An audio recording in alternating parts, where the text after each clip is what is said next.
अब जो हम लेक्चर शुरू करने जा रहे हैं उसे हम कहते हैं जर्नल।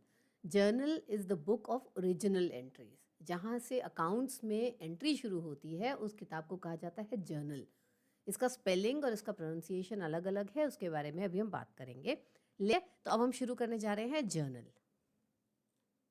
तो जैसा कि मैंने आपको बताया कि जर्नल होती है बुक्स ऑफ ओरिजिनल एंट्री, मतलब सबसे पहले अगर कहीं एंट्री जाती है तो वो जर्नल में जाती है। अब स्पेलिंग अगर आप देखोगे तो JOURNAL, तो आर कहाँ गया? जर्नल अगर हम बोल रहे हैं तो आर साइलेंट होता है, जर्नल नहीं कहा जाता। दूसरी चीज़, जो बुक्स ऑफ अकाउंट्स आप लिखते हैं वो बिजनेस की होती है, इंडिविजुअल की नहीं होती है, इसलिए यहाँ मेसर्स लिखा हुआ है। मेसर्स कुछ भी हो सकता है, मेसर्स शक्तिमान भी हो सकता है। तो अगर मान लीजिए शक्तिमान है तो मेसर्स शक्तिमान। ये हो सकता है कि इसके जो प्रोप्राइटर हैं, जो मालिक हैं, वो मिस्टर शक्तिमान ही हों, लेकिन मैंने बताया था सेपरेट लीगल एंटिटी, बिजनेस और बिजनेसमैन अलग अलग हैं। तो वो है मिस्टर शक्तिमान, या मिस तो नहीं हो सकती शक्तिमान, मिस्टर शक्तिमान, और यहाँ पर आ गए मिसर शक्तिमान। तो ये दो अलग अलग चीज़ें हो गई। बात समझ में आ गई? आगे बढ़ते हैं हम लोग। जो आपने अभी तक सीखा है, चाहे मॉडर्न अप्रोच से चलिए चाहे ट्रेडिशनल अप्रोच से चलिए, आपने दोनों ही तरीकों से सीखा है कि 5 कंपोनेंट्स में आप फाइनली डिवाइड कर देते हैं और वही 5 कंपोनेंट्स को डेबिट क्रेडिट करके हम आगे चलते हैं। ठीक है, वो 5 कंपोनेंट्स कौन से हैं? Asset, capital, liability, expenses and revenue. ये हो गया मॉडर्न अप्रोच, हम बेस मान के चलेंगे क्योंकि it is easy to solve and it is very simple to understand also. तो अब हम चलते हैं ऐसे। और आपने अभी लास्ट जो सेगमेंट हमने किया था उसमें आपने ये देखा था कि एक अकाउंट को डेबिट होता है और दूसरे वाले को क्रेडिट होता है, और एक ट्रांजैक्शन में डेबिट क्रेडिट बराबर होते हैं। बस हमको इतना ही ध्यान रखना है, हमें उन्हें बराबर करने का कोई एफर्ट नहीं करना है, कोई प्रयास नहीं करना है। अगर आपका काम सही है तो वो अपने आप बराबर होंगे। अगर आपने उसको जिद से बराबर किया तो इसका मतलब है कि काम आपका गलत है, नंबर आपको तब भी नहीं मिलेंगे, चीज़ आपको तब भी समझ में नहीं आएगी, कॉन्फिडेंस आपको तब भी नहीं आएगा। इसलिए अपने कॉन्फिडेंस से करिए, अपने आप वो चीज़ सही होगी। ये मैं आपको पहले भी बोल चुकी हूँ। अब हम शुरू करते हैं। तो अब हम पहले जर्नल के स्ट्रक्चर को समझेंगे, फिर हम उसमें एंट्री डालेंगे। ठीक है, पहला कॉलम होता है डेट का। यहाँ पर आप तारीख लिखते हैं, किस दिन का ये ट्रांजैक्शन है। फिर ये हो गए पर्टिकुलर्स, यहाँ पर अपनी वो एंट्री फ्रेम करते हैं DRCR वाली। ये एक कॉलम है लेजर फोलियो। जहाँ तक मैं समझती हूँ पूरे एकेडमिक्स में ये कॉलम हमेशा खाली रहेगा, सिर्फ एक C कंपोनेंट आपको लिखना पड़ता है। जब वहाँ आएंगे तब बताएंगे आपको। अगर ये कॉलम आपने नहीं बनाया ये सोच के कि इसकी ज़रूरत नहीं है तो आपके नंबर ज़रूर कट जाएंगे। ठीक है, तो ध्यान रखिएगा। अकाउंट फॉर्मेटेड सब्जेक्ट है, फॉर्मेट के साथ नहीं खेलना कभी भी। Next is amount DR। जब हमने देखा था कि एक अकाउंट डेबिट होता है और एक अकाउंट क्रेडिट होता है, तो यहाँ पर हम उस अकाउंट का नाम लिखेंगे, और अगर वो डेबिट हो रहा है तो यहाँ लिखा जाएगा, और जो अकाउंट क्रेडिट हो रहा है वो यहाँ लिख करके उसको यहाँ लिखा जाएगा, उसका पैसा। मान लीजिए कोई 1 लाख रुपए का ट्रांजैक्शन है तो 1 लाख रुपए का क्रेडिट डेबिट यहाँ लिखा जाएगा और पैसा, और क्रेडिट यहाँ लिखा जाएगा और पैसा। जर्नल एंट्री लिखने का एक तरीका होता है, पहले डेबिट लिखा जाता है उसके बाद क्रेडिट लिखा जाता है। उल्टा करेंगे तो गलत हो जाएगा। ठीक है, अब लिखने का, एंट्री लिखने का तरीका, मान लीजिए जैसे आपको पता है कैश इंट्रोड्यूस्ड एज कैपिटल, कितने रुपए? मान लीजिए 1 लाख रुपए। ये आपकी एक एंट्री है, पहली एंट्री जनरली हमारी अभी तक हमने यही देखी है। अगर ये एंट्री हमको यहाँ पर लिखनी है, ये तो एक स्टेटमेंट है ना, इसे कोई भी पढ़ सकता है, इसे इंग्लिश पढ़ने वाला कोई भी बंदा पढ़ सकता है। Cash introduced as capital 1 lakh रुपए। अकाउंटेंट जब इसको लिखेगा तो कैसे लिखेगा? सबसे पहले अकाउंटेंट पूछेगा सर डेट नहीं बताई आपने। ओ भाई अच्छा ठीक है, okay, I am so sorry.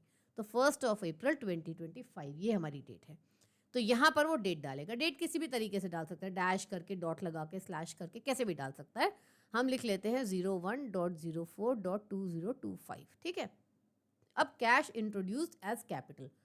पीछे के सेगमेंट्स की अगर आपने अच्छे से प्रैक्टिस करी है तो आपको बहुत अच्छे से मालूम है कि कैश क्या है। मॉडर्न अप्रोच से अगर हम चलें तो एक एसेट है। एसेट का बेसिक साइड क्या होता है? डेबिट। इस केस में बिजनेस में क्या हो रहा है? कैश बढ़ रहा है, तो फाइनल साइड क्या होगा? डेबिट। दूसरा अकाउंट कौन सा इफेक्टेड हो रहा है? Capital, proprietors capital. नेचर क्या होता है? कैपिटल। बेसिक साइड क्रेडिट, क्या हो रहा है? बिजनेस में पैसा बढ़ रहा है, कैपिटल बढ़ रहा है, तो फाइनल साइड क्रेडिट। इसका मतलब है कैश को डेबिट होना है 1 लाख रुपए से और कैपिटल को क्रेडिट होना है 1 लाख से। कोई कंफ्यूजन नहीं है इसमें। तो अब मैंने बोला पहले हम डेबिट लिखते हैं उसके बाद क्रेडिट। तो अगर पहले डेबिट लिखना है तो हम यहाँ पर लिखेंगे कैश, ठीक है, साथ में लिखते हैं अकाउंट A/C। अब हमको बताना है कि ये अकाउंट डेबिट हो रहा है, तो डेबिट का इस छोर पे लिखा जाता है, टुवर्ड्स द एंड। ठीक है, और ये रहता है टुवर्ड्स द एक्सट्रीम लेफ्ट। तो बेसिकली जो नाम है वो एक्सट्रीम लेफ्ट में और जो डेबिट से क्रेडिट साइड है वो एक्सट्रीम राइट में, ऐसे करके लिखा जाता है। तरीका है लिखने का, क्यों है तो पता नहीं पर है। और 1,00,000, क्योंकि हम इसको डेबिट कर रहे हैं इसलिए यहाँ पर 1,00,000 रुपए लिखे जाएंगे। बात खत्म हो गई, मैंने 0.00 लिख दिया। दूसरा अकाउंट अफेक्टेड हो रहा है कैपिटल। जो डेबिट हो रहा है उसके साथ तो डीआर लिखते हैं, लेकिन जो क्रेडिट हो रहा है उसके साथ डीआर लिखने, सीआर लिखने के बजाय 2 लिखते हैं, TO2। यहां से समझ लीजिए कि 2 या 3 उंगली का गैप छोड़ के, तो इतना गैप छोड़ के यहां पर हम लिखेंगे 2 कैपिटल अकाउंट। अकाउंट कौन कौन से होने हैं, कैश और कैपिटल, ये आपको पहले ही पता था, है ना। अब बस, और वो डेबिट होने हैं कि क्रेडिट, वो सब आपको पता था, लेकिन बस वो हम लिखने का तरीका सीख रहे हैं। 2 लिख देने से आपको ये पता है कि ये खाता क्रेडिट हो रहा है, आपको CR नहीं लिखना है। अब यहां पर क्या हो गया, 1,00,000 रुपए, क्योंकि अमाउंट क्रेडिट हो रहा है। अब मैं आपको एक मजे की चीज बताती हूँ। अगर आपने ऐसा लिखा है और एक कॉमर्स का स्टूडेंट है जिसको अकाउंट्स का बेसिक नॉलेज है, वो इसको देखकर साफ साफ बता देगा कि cash is being introduced in the business by way of capital ₹1,00,000। इस भाषा को देखकर। लेकिन एक नॉर्मल इंसान पढ़ेगा तो वो पढ़ेगा कैश अकाउंट डीआर 1,00,000, कुछ कुछ पढ़ेगा, जो कि उसकी समझ में नहीं आएगा कि ये क्या लिखा है। कभी आपने म्यूजिक के नोट्स देखे हैं? वर्ल्ड का कोई भी म्यूजिशियन हो, वो अगर कोई इंसान बिना पढ़ा लिखा भी है लेकिन फिर भी अगर वो म्यूजिक समझता है, म्यूजिक सीखा है उसने, तो वो म्यूजिक के नोट्स पढ़ लेता है। वो ऐसे पढ़ लेता है क्योंकि म्यूजिशियंस की भाषा ही अलग होती है, वो उनकी लैंग्वेज है। जो म्यूजिकल नोट्स हैं वो उनकी लैंग्वेज है। तो कहीं का कोई भी म्यूजिशियन होगा वो उन नोट्स को पढ़ के बता देगा कि क्या धुन बन रही है। ये ब्यूटी है म्यूजिक की। इसीलिए कहते हैं music always connects, music has no boundaries. Same उसी तरीके से कोई भी अकाउंटेंट हो वो ये भाषा पढ़ लेगा। एक नॉर्मल इंसान से और एक अकाउंटेंट के बीच का जो फर्क है वो यहाँ दिखाई देता है। ठीक है, तो अब हमको इसको प्रैक्टिस करके अपने आप को और अकाउंटेंट्स वाली रेंज में लेके आना है। ये चीज़ समझ में आ गई? कोई कन्फ्यूजन? एक चीज़ जो इसमें छूटी है वो है नरेशन। अभी नरेशन लिखने से यहाँ पर हमें एक छोटा सा एक्सप्लेनेशन लिखना होता है कि इसमें हो क्या रहा है। So cash account DR to capital, वो हमें यहाँ भी मालूम है कि कैश क्या बाय, तो हम यहाँ पर ये नरेशन हमेशा बीइंग से स्टार्ट होता है। बीइंग कुछ भी लिख सकते हैं, कैश इंट्रोड्यूस्ड एज कैपिटल, या capital introduced in the form of cash, या केवल कैपिटल इंट्रोड्यूस्ड। इसको कहते हैं नरेशन, NARRATION। इसे नहीं लिखा तो गलत, नंबर गए। और लिखने में आप छोटा सा लिख दीजिए तो भी काम चल जाएगा। बड़ा लंबा पूरा सेंटेंस लिखने की कोई ज़रूरत नहीं है, पर छोड़िएगा मत। यहाँ तक चीज़ समझ में आ गई? ये हमारी एक जर्नल एंट्री हो गई। एक क्विक रिकैप दूंगी और उसके बाद फिर मैं चलूंगी पूरे नॉर्मल प्रॉब्लम पे। ठीक है, ठीक, चलो एक दूसरा एग्जाम्पल लेते हैं। एक डॉली दीदी हैं, वो बुटीक चलाती हैं और उनके बुटीक का नाम है, उन्होंने अपनी मदर के नाम पे रखा है, शांता बुटीक। शांता बुटीक उनकी मदर का नाम है। मंथ एंड है, कौन सा महीना एंड हो रहा है? मान लीजिए अप्रैल एंड हो रहा है, तो मंथ एंड मतलब 30th of April 2025। वो अपने स्टाफ को सैलरी दे रही हैं, स्टाफ को सैलरी दे रही हैं 10,000 रुपए। ठीक है, स्टाफ को सैलरी दे रही हैं। अब इसमें कौन से अकाउंट अफेक्टेड हुए? पहला, एक salary account as an expense, और दूसरा सैलरी दे रही हैं तो cash account. Understood? Cash account, salary account as an expense and cash account as an asset. अब हम यहीं पर इसके साइड्स देख लेते हैं। एक्सपेंस का बेसिक साइड डीआर, कैश का बेसिक साइड डीआर। एक्सपेंस आपकी बुक्स में बढ़ रहा है, राइट? तो अगर एक्सपेंस बढ़ रहा है तो फाइनल साइड भी डीआर। कैश आपकी बुक्स में कम हो रहा है, क्योंकि कम हो रहा है तो फाइनल साइड सीआर। अमाउंट मैंने आपको बता दिया 10,000 रुपए। क्लियर? क्या अब हम इसे जर्नल एंट्री के फॉर्म में पोस्ट कर सकते हैं? क्या जितना खाका बना हुआ है क्या आप उसे भर सकते हैं? बिल्कुल भर सकते हैं। तो journal entry of Mrs Shanta, BOUTIQUE, boutique. Boutique की स्पेलिंग पे ध्यान देना, ये छोटी छोटी चीज़ें होती हैं जो हम ट्रैक में सीखते चले जाते हैं। तो ये बुटीक का स्पेलिंग ये होता है। ठीक है, डेट क्या है? 30/4/25। तो यहाँ पर मैंने लिखा 30 4/2025, ये मैंने डेट लिख दी। दो अकाउंट्स हैं, एक सैलरी और एक कैश। मैंने बोला पहले हम डेबिट वाला लिखते हैं। डेबिट वाले अकाउंट का जो अकाउंट का नाम है वो एक्सट्रीम लेफ्ट में, ठीक है, और जो टाइटल है वो एक्सट्रीम राइट में। तो इसका मतलब है यहाँ से शुरू हो जाएगा सैलरी अकाउंट, और कर क्या रहे हैं, डेबिट। डेबिट एक्सट्रीम, यहाँ DR लिखा जाता है। कितना पैसा, 10,000। कौन से कॉलम में, यहाँ पर 10,000, ठीक है। 0.00 जरूर लगाते हैं, क्योंकि मेरा थोड़ा नज़दीक हो गया इसलिए मैं दोबारा लिख लेती हूँ। तो ये 000.00 डन। दूसरा अकाउंट कैश, कैश क्रेडिट हो रहा है। क्रेडिट का CR नहीं लिखा जाता है, TO2 लिखा जाता है। तो यहाँ से इतनी जगह अपन छोड़ देते हैं, यहाँ से लिखते हैं, ठीक है, TO2 कैश अकाउंट, डन। और पैसा डम डम डम डम डम यहाँ इस कॉलम में 10,000 रुपये। हर एंट्री के लिए डेबिट क्रेडिट को बराबर होना है, वो आपके बिना एफर्ट के ही बराबर आएगा। आखिरी चीज क्या बच गई, narration. Being salary paid, bracket close, काम खत्म। LF का कॉलम, ये जो कॉलम है इसमें कभी कभी कुछ आता है, जब आएगा तो मैं आपको बताऊंगी, ठीक है। अदरवाइज ये खाली रहता है और ये आपका क्लोज हो गया। इनफैक्ट हाँ, LF के कॉलम में आपके सिलेबस में कभी भी कुछ नहीं आता, राइट, वो दूसरा कॉलम है जिसमें आता है, यहाँ कुछ नहीं आएगा, मगर ये बनाना ज़रूर है क्योंकि ये फॉर्मेट का पार्ट है। जब हम रियल वर्ल्ड में काम करते हैं तो LF का कॉलम हमेशा भरा रहता है, कभी खाली नहीं होता, इसलिए हमें ये कॉलम बनाना ज़रूर है। बात खत्म हो गई। इसके नीचे अब हम एक लाइन खींच देंगे, तो हमारी एक एंट्री खत्म। अब दूसरी एंट्री पे बात करते हैं। शांता बुटीक ने कुछ माल सेल किया, ठीक है, माल बेचा, ठीक। तो कैसे बेचा और कितने का बेचा, चलो 20,000 का बेचा। किस दिन बेचा, अगर वो बेचा उसने 25 मई को, 25 मई 2025 को उसने माल बेचा और 20,000 का माल बेचा और पैसे नगद में आ गए। दो अकाउंट अफेक्टेड हो रहे हैं, एक सेल अकाउंट, नेचर क्या है सेल का, रेवेन्यू, तो यहाँ पर हम सेल अकाउंट लिखेंगे। रेवेन्यू नेचर है, बेसिक साइड क्रेडिट, बढ़ेगा तो क्रेडिट, घटेगा तो डेबिट। सेल आपकी बुक्स में बढ़ रही है इसलिए क्रेडिट। क्रेडिट होने के साथ ही ये अकाउंट यहाँ ना आकर के नीचे आएगा, इसलिए हमको दिमाग में एंट्री सोचना और कैलकुलेट करना ज़रूरी है। अगर मेरी तरह आपने भी वहाँ सेल पहले लिख दिया होता तो उस केस में आपकी एंट्री गलत हो जाती। तो हम दिमाग में एंट्री डिज़ाइन करते हैं। मेरी एंट्री बनेगी सेल अकाउंट जो कि रेवेन्यू अकाउंट है और वो बढ़ रहा है तो वो क्रेडिट होगा, इसलिए वो सेकेंड लाइन में आएगा। कैश जो कि एसेट है वो भी बढ़ रहा है क्योंकि पैसा आ रहा है तो वो फर्स्ट लाइन में आएगा। So I begin like this, extreme left cash account, extreme right debit, थोड़ा सा गैप 2, क्योंकि क्रेडिट नहीं लिखते 2 लिखते हैं, 2 सेल्स अकाउंट। क्लियर हो गया। कितने रुपए से, मैंने कहा 20,000 रुपए से।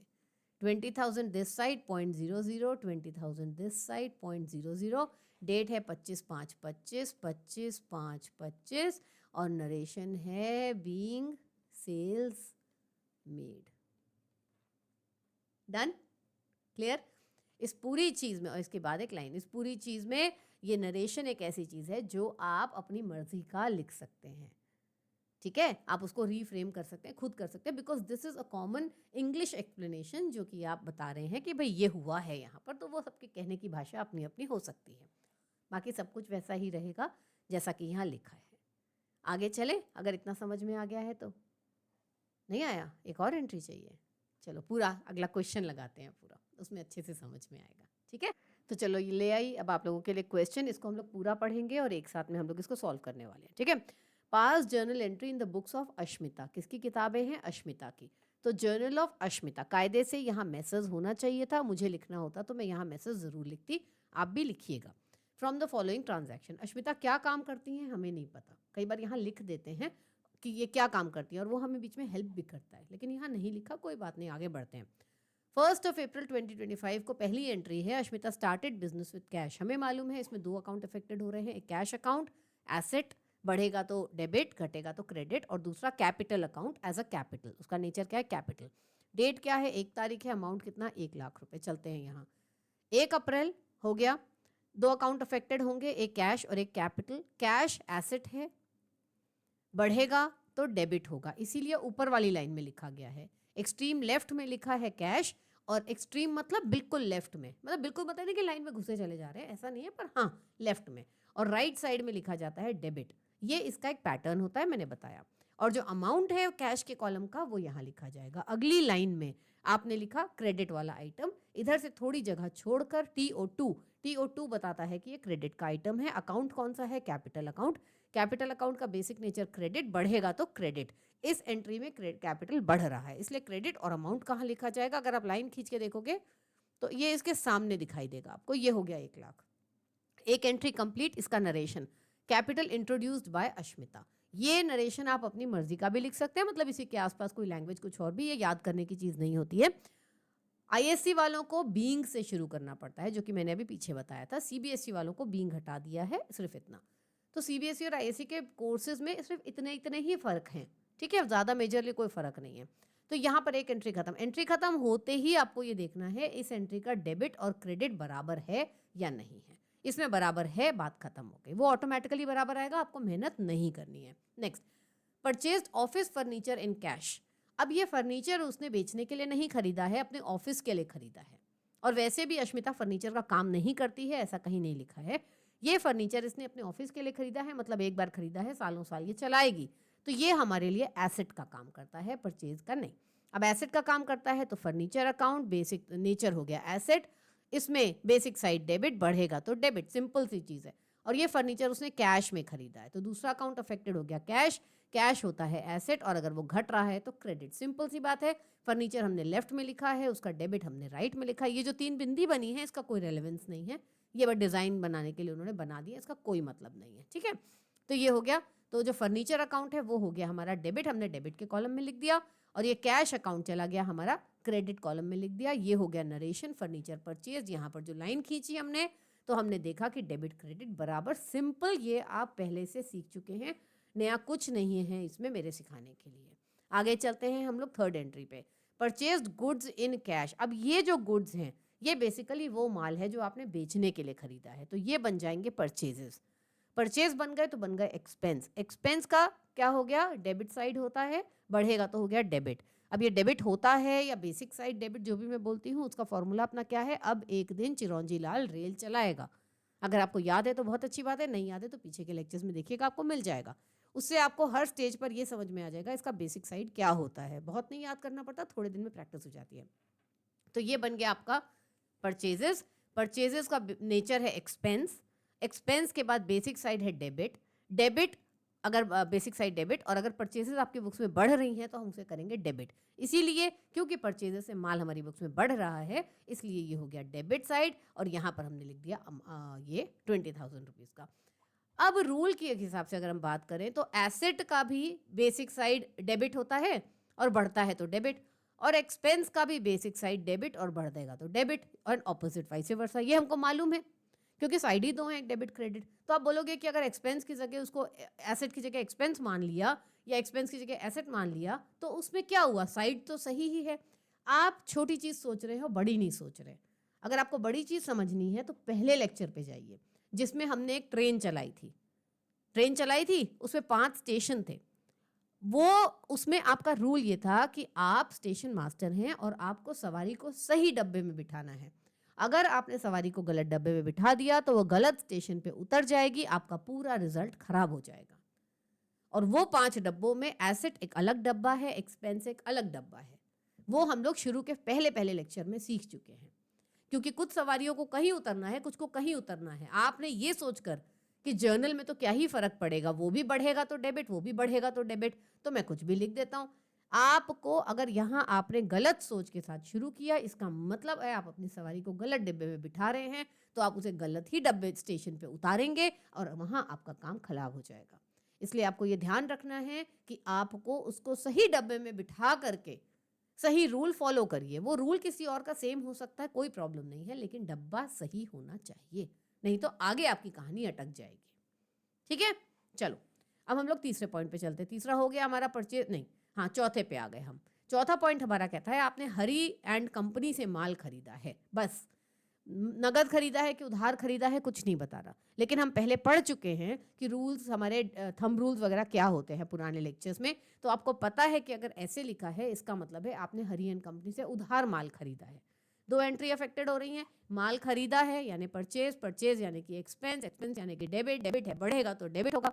दूसरा Hari and company, Hari and company is a creditor, creditor मतलब लायबिलिटी, बेसिक साइड क्रेडिट, बढ़ेगा तो क्रेडिट होगा। इस केस में दोनों ही बढ़ रहे हैं, एक्सपेंस एज अ डेबिट बढ़ रहा है और Hari and company as a creditor as a liability बढ़ रहा है। तो डेबिट भी ऊपर और क्रेडिट भी ऊपर, ठीक है। पॉइंट नंबर है हमारा ये, तो ये डेट नंबर है 4, यहाँ पॉइंट नहीं है, बेसिकली ये डेट है, ये डेट आ गई। डेट लिखने के लिए इन्होंने 2025 को ऊपर लिख दिया, हर एक के आगे अप्रैल 1, अप्रैल 2, अप्रैल 3 लिख रहे हैं। आप चाहो तो 2025 के साथ ही अप्रैल भी लिख सकते हैं, फिर 1, 2, 3, 4 लिख सकते हैं, कोई प्रॉब्लम नहीं है उसमें। Purchase as an expense debit होता है, बेसिक साइड डेबिट, बढ़ेगा तो डेबिट, इसलिए परचेज डेबिट हो गया। 1 लाख रुपए की एंट्री आपने डेबिट साइड में लिख दी। हरी एंड कंपनी क्योंकि क्रेडिटर है, क्रेडिट हो रहा होता है, बेसिक साइड क्रेडिट है, बढ़ेगा तो क्रेडिट होगा। और ये 2 है आपका, क्रेडिटर को डिपिक्ट करता है, यहाँ थोड़ा सा आपको गैप छोड़ना है करके आपने क्रेडिट साइड में लिख दिया। मैं एक ही बात को कई कई बार बोल रही हूँ ताकि आपको समझ में आना चाहिए। मेन इंटेंशन ये है कि चीज़ आपको क्लियरली समझ में आनी चाहिए। कई बार ऐसा होता है कि टीचर की जो आवाज़ होती है वही कानों में बैठ जाती है, वही हमारी लय बन जाती है, हमारा सुर बन जाती है। अगर वैसा है, इसलिए भी मैं कई बार बोलती हूँ ताकि अगर मेरी ही आवाज़ आपके कानों में गूंजनी है तो वो भी आपको बार बार बताती रहे कि सही क्या है। कोई दिक्कत नहीं, चलते हैं, ठीक है। इसके बाद आ गया इसका नरेशन। अब जब नरेशन पे आ गए तो देखिए, गुड्स परचेज्ड ऑन क्रेडिट, यहाँ पर आप हरी एंड कंपनी लिखिए, बीइंग गुड्स परचेज लिखिए, केवल गुड्स परचेज लिखिए, सब चीज़ एक्सेप्टेबल है, कोई प्रॉब्लम नहीं है। जिसको अकाउंट्स पढ़ना आता है वो आपकी एंट्री पढ़ करके समझ जाएगा, लेकिन क्योंकि हम स्टूडेंट्स हैं इसलिए नरेशन लिखना बहुत जरूरी है, क्योंकि वो फॉर्मेट का पार्ट है और आपके नंबर कट जाएंगे। आगे चलते हैं हम लोग। नेक्स्ट देखिए, यहाँ पर भी ये लेजर फोलियो इन्होंने बनाया है, चाहे उनके काम का नहीं है, कुछ भी नहीं लिखा पूरे में, लेकिन बनेगा जरूर, आपको भूलना नहीं है उस चीज़ को।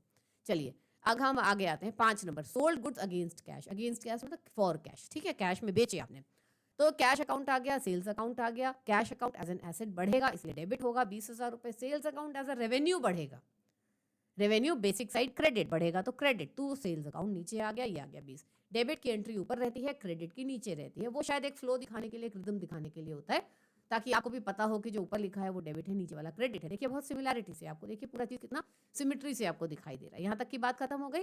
अब हम चलते हैं आगे। आगे आता है goods sold to Ramesh and company.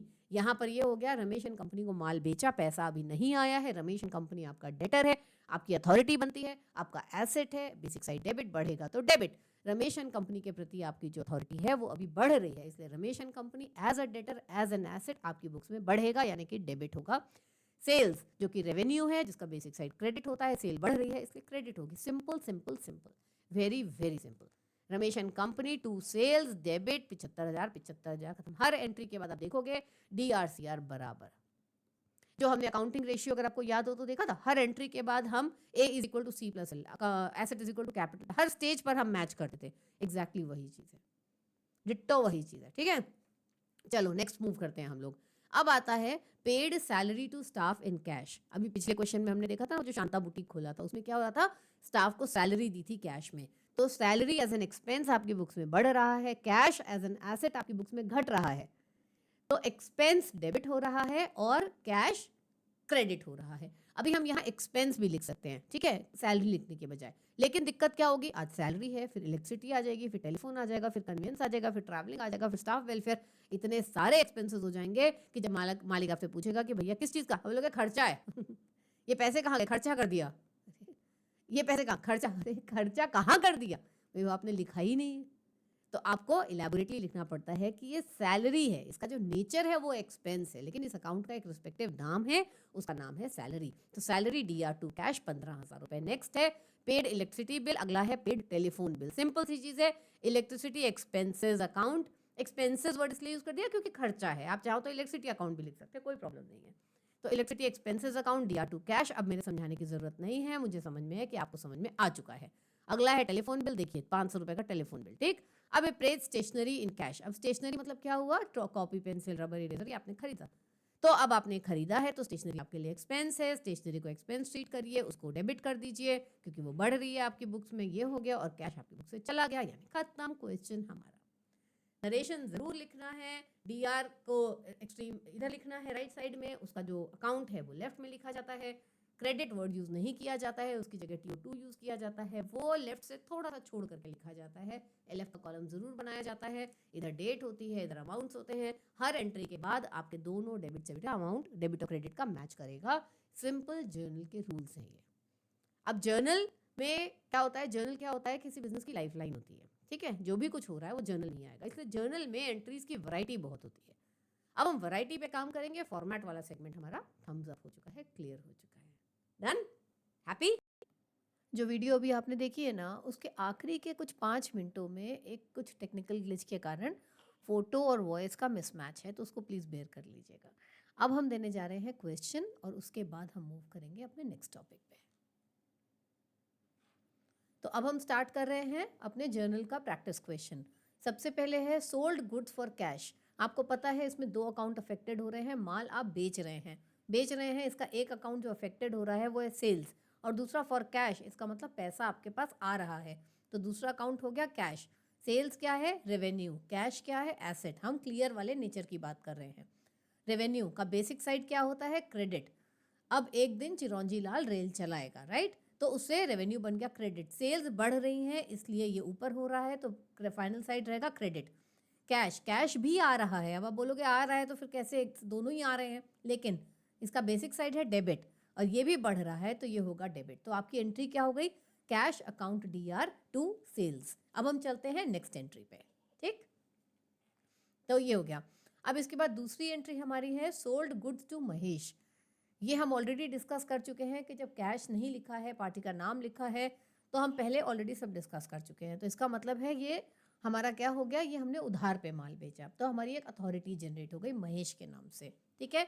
Sales हो रही हैं, उसका सेगमेंट पहले जैसा ही रहेगा जैसा 7 अप्रैल को था, सेम। और जो कैश आप एसेट बुक कर रहे हैं वहाँ पर महेश एज एन अथॉरिटी मतलब एज एन एसेट बुक हो जाएगा, एंट्री बन जाएगी सेल्स, ये Mahesh account DR as an asset to sales as a revenue. समझ में आ गई बात। इस तरीके से आपको धीरे धीरे नीचे चलना है, सारे न्यूमेरिकल सॉल्व करने हैं, और ये आप देखिएगा कि इसका सोल्यूशन भी यहाँ नीचे दे रखा है, ये इसका पूरा सोल्यूशन भी दे रखा है।